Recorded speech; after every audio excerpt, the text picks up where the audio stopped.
জমাত কি করছে, যুদ্ধের সময় আমাদের ৩০ লক্ষ মা বোনদেরকে কিন্তু পাকিস্তান হানাদার হয়ে গেছে, দেখে দেখে তুলে দিচ্ছে।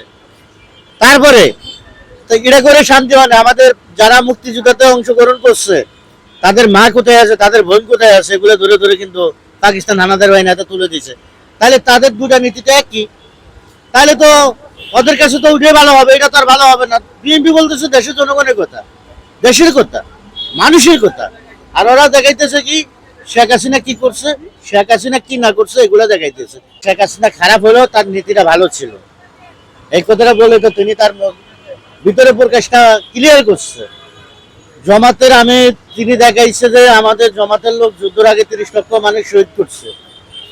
শেখ হাসিনা একটা স্বাধীন গণতন্ত্র দেশে 40,000 লোকের মতো লোকের হাত নায়কের পা নায়কের চোখ নাই, এই ধরনের ঘটনা ঘটছে।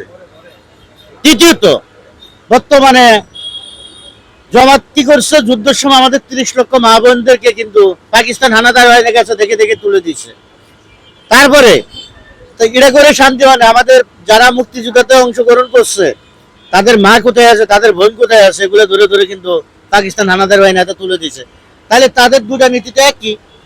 তাহলে তো ওদের কাছে তো উঠে ভালো হবে, এটা তো আর ভালো হবে না। বিএনপি বলতেছে দেশের জনগণের কথা, দেশের কথা, মানুষের কথা। আর ওরা দেখাইতেছে কি শেখ হাসিনা কি করছে, শেখ হাসিনা কি না করছে, এগুলো দেখাইতেছে। আরে ভাই, শেখ হাসিনার আমলে 2019 সালে আমি লাইসেন্স রেনু করতে দিছি, আজকে 2026, আমার লাইসেন্সে পুরো টাকা মাইরা দিয়ে তিনি চলে গেছে। কিন্তু এখন বর্তমানে আমি বিআরটি গেলে আপনার টাকা সব মাইরা গেছে গা, আপনার লাইসেন্স এখন আর পাবেন না, আপনার লাইসেন্স ওনার পাবেন না, নতুন করে আবেদন করেন। আর আপনি যদি এই লাইসেন্স যদি করতে যান, আপনি যে টাকা জমা দিয়েছেন এই টাকা নিয়ে তিনি চলে গেছে, আপনার কার্ড দেওয়া যায়নি।